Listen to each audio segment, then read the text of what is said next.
and it is with unique honor and privilege that we present this award to this special gentleman and his family here today. So gentlemen, and ladies, how about a round of applause for this special recipient coming up here.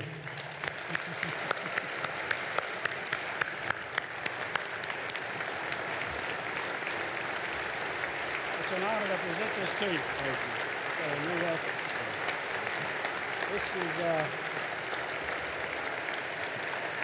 This is really an honor to present this award to this special gentleman, and we're going to turn this over to him for a few comments. Again, congratulations. Thank you. Thank you.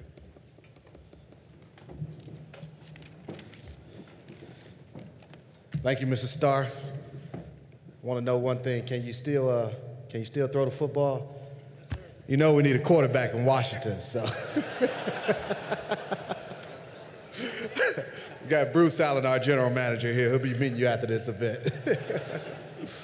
To all the players and guests present here, I'm grateful to be with you this morning and honored to be this year's recipient of the Athletes in Action and Bart Starr Award. To be honored with this award means a lot to me because of what it symbolizes. Bart Starr is not only a legend in football, he exemplifies what a faith-filled role model means to be, not only in professional football, but in the greater community. And last night I got a chance to meet with Bart and his wife, Cherry. And I'll tell you one thing, you will not meet two greater people. These are two gems of people. And I thank you for being honored with this award named after you. As I studied the 25-year history of the Bart Starr Award, I discovered the past winners included men like the great Anthony Munoz, Mike Singletary, the late Reggie White, Aeneas Williams, Darrell Green, Troy Vincent, a former teammate of mine, Kurt Warner, another former teammate of mine, in addition to Aeneas Williams, and Drew Brees. These men, either I know personally, played with, or hold a great deal of respect for, not because they're great football players, but because of what they represent and the type of men that they are on and off the field. So therefore, it is indeed a privilege for me to receive this award this year. I would like to thank my coaches, players, and those that thought I was worthy enough to receive this year's award. I would like to thank my family and friends, for supporting me over the years, especially my wife, Charnay, my beautiful wife, Charnay, who supports me on and off the field. She allows me to give of my time and share of our resources for the benefit of others.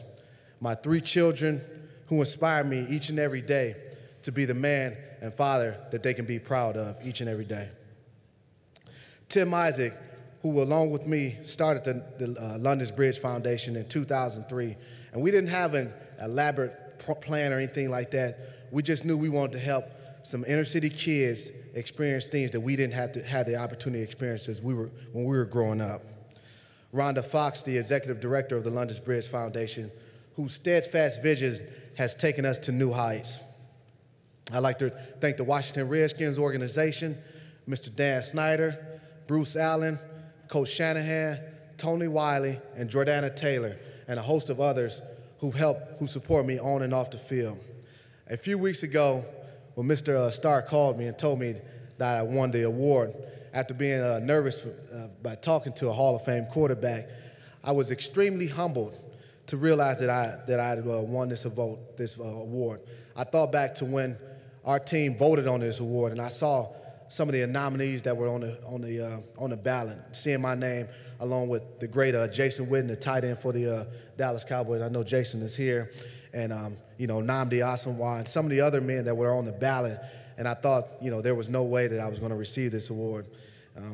I saw men of great character and faith, leaders on their respective teams, leaders in the community, men who represent their teams in a National Football League, and as local and national ambassadors, global ambassadors to this great sport that we all love.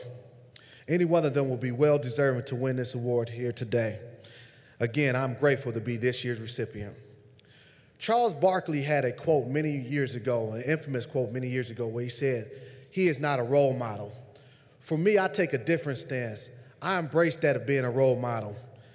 I strive each and every day to be a man of character and integrity. It's important to me to take the platform that Christ has given me and use it for His glory.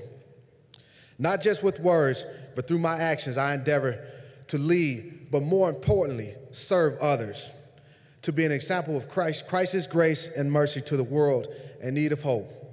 Again, I would like to thank Athletes in Action, Bart Starr, and all of those who made it possible for me to win this award. Thank you.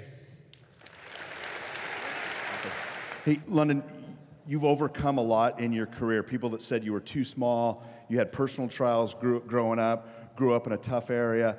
How have you dealt with that, and how has that impacted your life in the National Football League?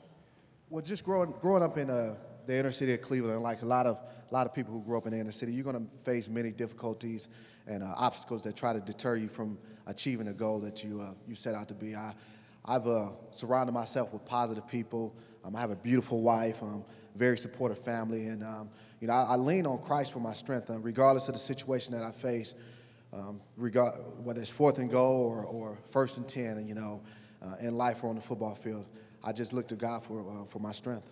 In London, you've mentioned your faith. How has that faith in Christ changed you from what you were before? It was back in 2004, and it's ironic that Troy Vincent is here, and he's smiling. Me and Troy had this love-hate relationship. We go back and forth like two brothers. But it was in 2004, and Troy was one of the people that actually introduced me to Christ.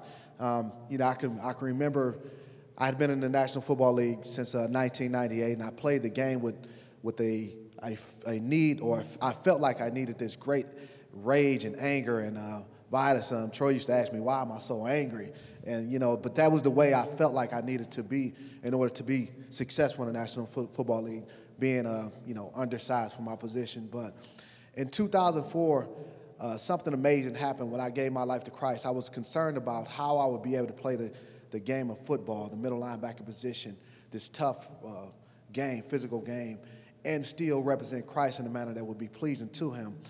When I gave my life to Christ, my game actually reached new heights, and that's why at the age of 36, I'll be 37 this year, I was able to lead the National Football League in tackles, something that doesn't happen. And when people ask me, well, how is that possible? I say, it's only because of Christ and all that he's done in my life. Well,